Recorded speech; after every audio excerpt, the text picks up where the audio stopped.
اعوذ باللہ من الشیطان اللعین الرجیم بسم اللہ الرحمن الرحیم الذین قالوا ربنا اللہ ثم استقاموا تتنزل علیہم الملائکہ۔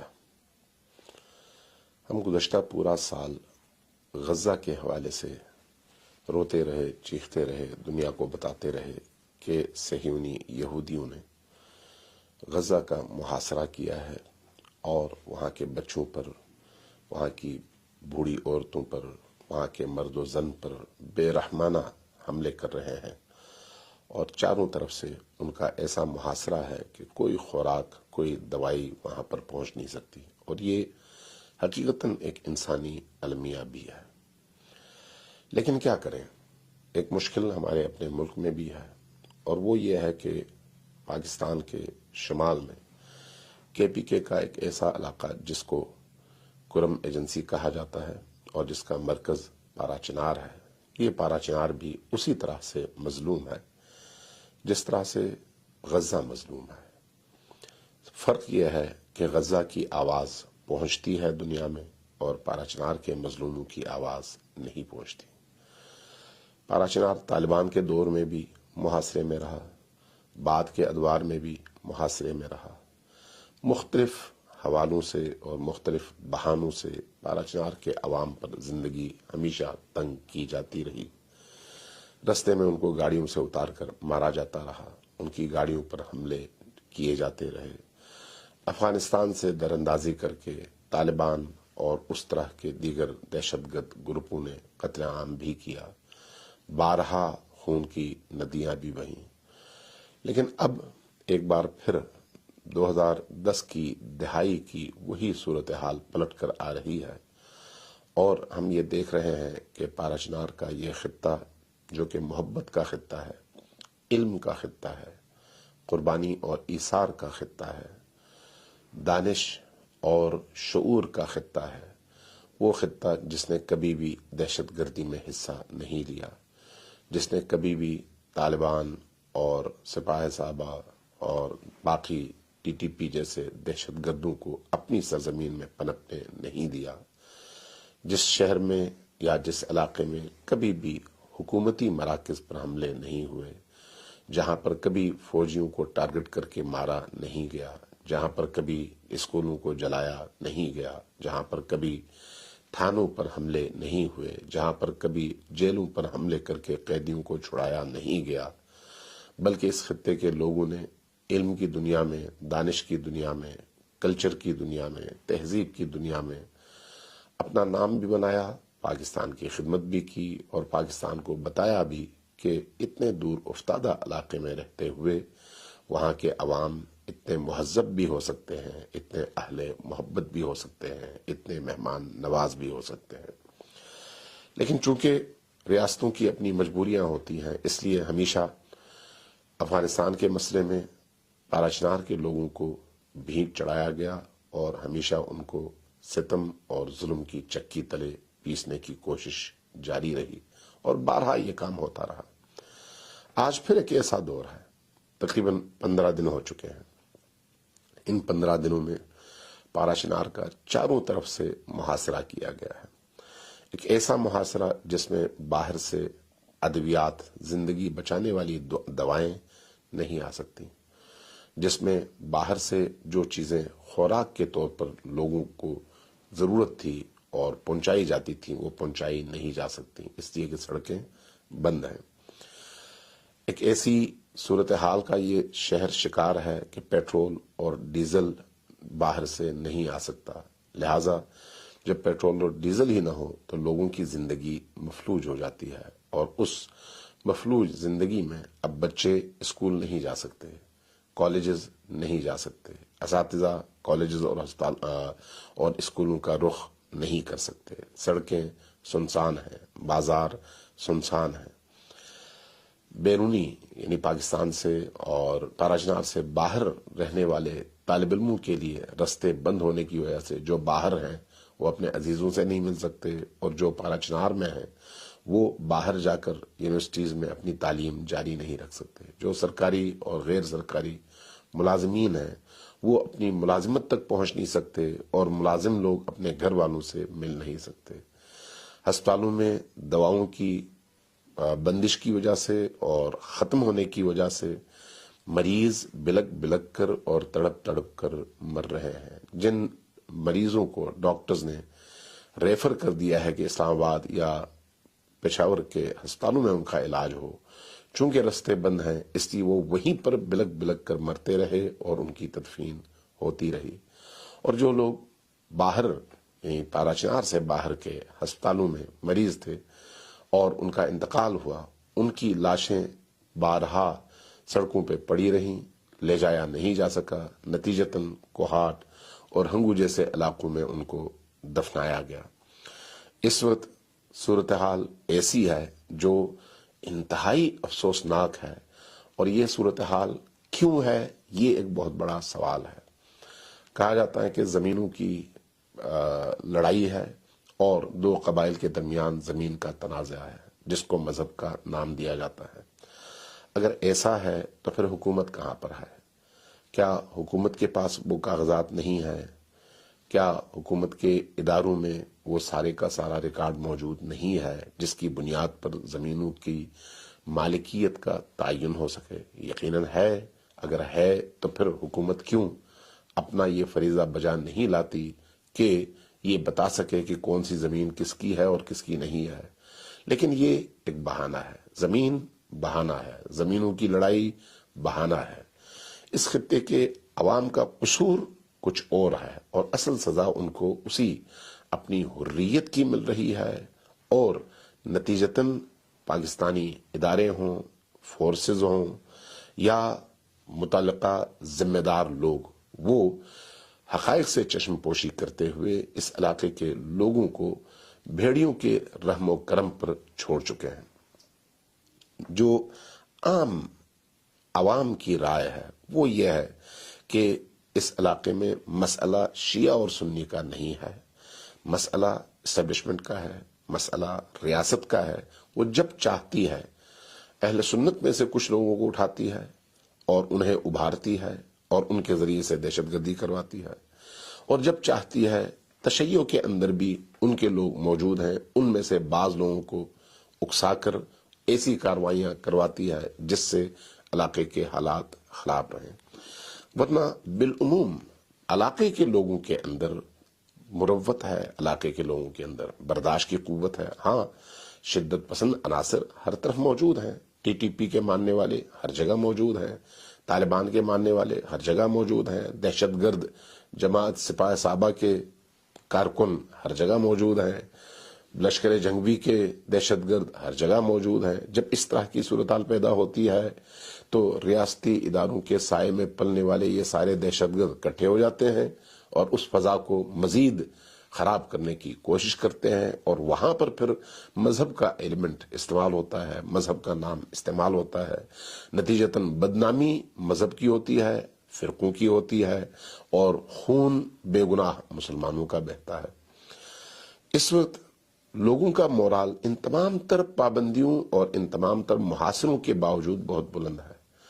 لوگ گھاس کھا کر بھی زندہ رہنے کو تیار ہیں. اس کی ایک بنیادی وجہ یہ ہے کہ اس پورے عرصے میں انہوں نے یہ سیکھ لیا ہے کہ انہیں اپنے زور بازو پر اعتماد کرتے ہوئے جینا ہے، اور اپنی طاقت کے بل بوتے پر اپنے شہر کی، اپنے علاقے کی اور اپنی زمینوں کی انہوں نے حفاظت کرنی ہے.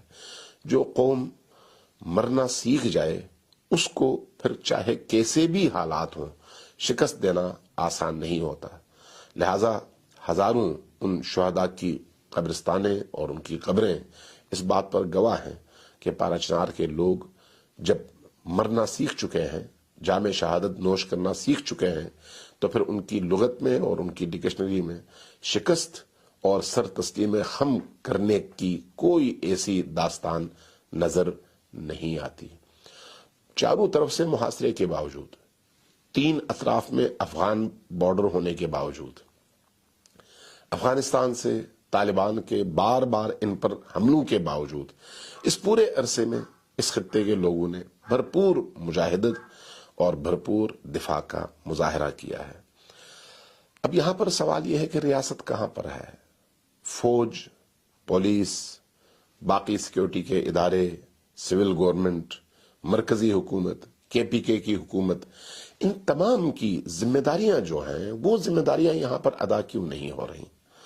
اس وقت بھی اگر روڈ بند ہے تو عجیب یہ ہے کہ پاراچہار سے نکلتے ہوئے جیسے ہی آپ بالش خیل کراس کرتے ہیں اس کے بعد وہاں پر ایک پکٹ ہے اور اس پہ اداروں کے لوگ یعنی فورسز موجود ہیں جو آگے کسی کو جانے نہیں دیتی، اور کوہاٹ کی طرف سے اور ہنگو کی طرف سے جو لوگ جاتے ہیں ان کو ٹل کے بعد ایک پکٹ پہ روک دیا جاتا ہے، اور جس کے نام کے ساتھ شیعہ لگا ہوا ہو اس کو روک دیا جاتا ہے کہ پاراچہار جانا منع ہے، پاراچہار سے نکلنا بھی منع ہے اور پاراچہار جانا بھی منع ہے، باقی علاقوں پر کوئی پابندی نہیں ہے۔ یہ کس طرح کی حکومت ہے؟ کس طرح کا نظام ہے؟ کس طرح کا انصاف ہے؟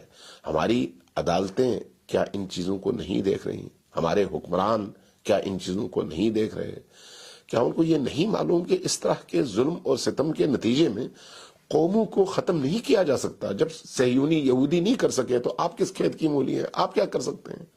آپ 2-4 ہزار کو اس طرح سے مار ضرور سکتے ہیں، اور بیمار لوگ اس قسم پرسی کے عالم میں مر ضرور سکتے ہیں، لیکن قوموں کے اندر جو اس طرح کے ہتھ کنڈوں کی وجہ سے لاوا اور نفرت ابھرتا ہے اس کو پھر آپ روک نہیں سکتے۔ وہ پھر آپ جیسے ظالموں کو اپنے بہاؤ میں اس طرح سے بہا کر لے کر جاتا ہے کہ آپ دفن ہو جاتے ہیں اور قومیں زندہ رہتی ہیں۔ آج جو المیہ ہے اس المیے کو حل کرنے کی ضرورت ہے، اس المیے کا سلوشن نکالنے کی ضرورت ہے۔ اب تک جتنے بھی جرگے ہوئے، جرگوں کے فیصلوں پر عمل درآمد ریاست کا کام تھا، لیکن ریاست نے کوئی کام نہیں کیا، اپنا فریضہ نہیں نبھایا۔ ریاست اگر چاہتی تو اب تک ہونے والے بڑے بڑے کیسز کے مجرموں کو پکڑ سکتی تھی۔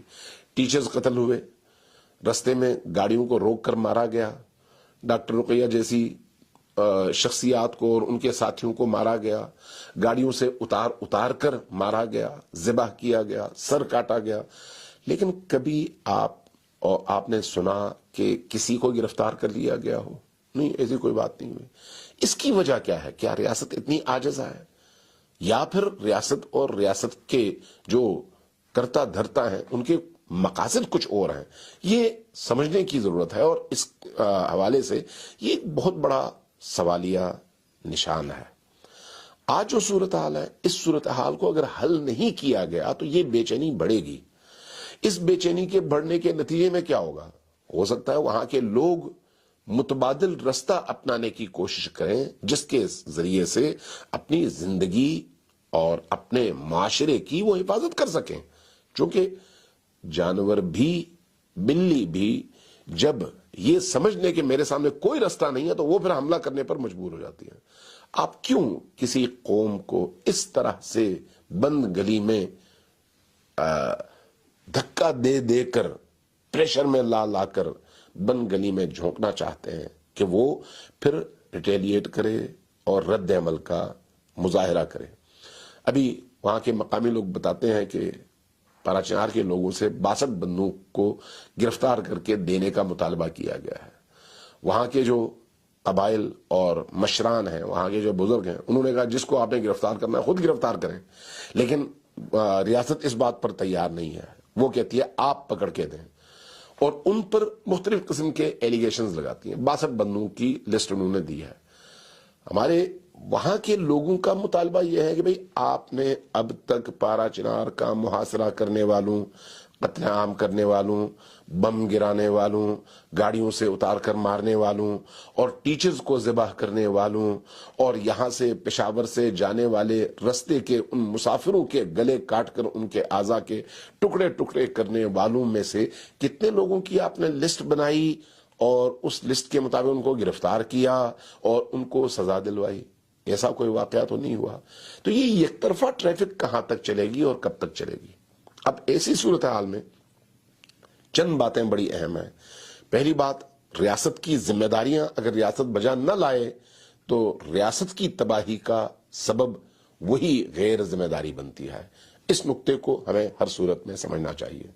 دوسری بات جو سمجھنے کی ہے وہ یہ ہے کہ اس علاقے میں مسئلہ اصل میں شیعہ سنی نہیں ہے، شیعہ سنی بنایا جاتا ہے، اور اس سازش کو روکنے کی ضرورت ہے، اور یہ شیعہ کی بھی ذمہ داری ہے اور سنی کی بھی ذمہ داری ہے.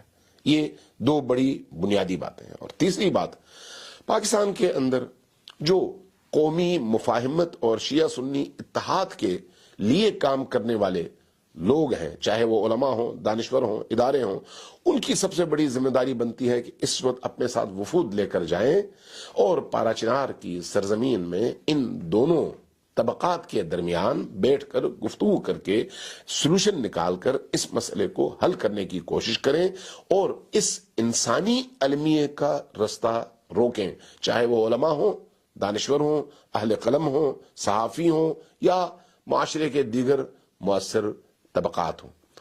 اور تیسری چیز یہ ہے کہ اس بے چینی کے نتیجے میں اگر وہاں کے لوگ مجبور ہوئے تو پھر اس کے رد عمل کے طور پر ریاست کو اس بات کا خیال رکھنا چاہیے کہ پاکستان کے اندر جگہ جگہ دھرنے ہو سکتے ہیں اور لوگ نکل سکتے ہیں، جگہ جگہ روڈ بند ہو سکتے ہیں. اگر صرف پارا چنار کے رہنے والے، پارا چناری، صرف کرم ایجنسی کے لوگ، صرف کے پی کے لوگ جو پاکستان کے مختلف علاقوں میں ہیں، صرف وہ بھی نکل آئیں سڑکوں پر تو نظام زندگی کو معطل کر دیا جائے گا. جب ان کے ساتھ مہاجر بھی نکلیں، ان کے ساتھ اردو زبان بھی نکلیں، ان کے ساتھ پنجابی بھی نکلیں، ان کے ساتھ کشمیری بھی نکلیں، ان کے ساتھ گلگت بلتستان کے لوگ بھی نکلیں، ان کے ساتھ بلوچ بھی نکلیں، ان کے ساتھ سندھی بھی نکلیں، تو پھر کیا ہوگا؟ آپ یہ بات یاد رکھیں کہ اس طرح کے ظلم کے نتیجے میں آپ لوگوں کے جذبات کو مزید مشتعل کریں گے. سلوشن اگر نہیں ڈھونڈیں گے اور ظلم کے ذریعے سے اس کو حل کرنا چاہیں گے تو مسائل بڑھ جائیں گے. آنے والا وقت اس حوالے سے امتحان ہے، شیعوں کا بھی امتحان ہے، سنیوں کا بھی امتحان ہے. لوگ اگر یہ صورتحال رہی تو شہر اور ملک کے مختلف حصوں میں نکل کر اگر دھرنے دینے شروع ہو گئے تو اس وقت خود آپ کے لیے بھی یہ مسائل سنبھالنا مشکل ہو جائے گا اور اس وقت پھر آپ ہی ہاتھ پیر ماریں گے. اور اگر لوگوں نے مختلف شہروں سے پارا چنار کی طرف لانگ مارچ شروع کر دی تو اس کے نتیجے میں پھر آپ کو مشکلات کا سامنا کرنا پڑے گا. اس لیے ان مسائل کو خود پارا چنار کے لوگوں کے تقاضوں اور مطالبوں کے مطابق فوری طور پر حل ہونا چاہیے اور ملک کے مؤثر ترین لوگوں کو وہاں پر لے جا کر ان کے ذریعے سے ان مسائل کو حل کرنا چاہیے. اور ریاست کو اب تک جتنے بھی مشران کی طرف سے اور جرگوں کی طرف سے فیصلے ہوئے ہیں ان فیصلوں کی امپلیمنٹیشن کا پابند بنانا چاہیے اور یہ کام ریاست کا ہے. اور اگر ایسا نہیں ہوا تو اس کے بھیانک نتائج مجھے مستقبل میں نظر آ رہے ہیں جو پاکستان کے لیے بھی ٹھیک نہیں ہے، مسلمانوں کے لیے بھی ٹھیک نہیں ہے اور خطے کے لیے بھی ٹھیک نہیں ہے. والسلام علیکم ورحمۃ اللہ وبرکاتہ.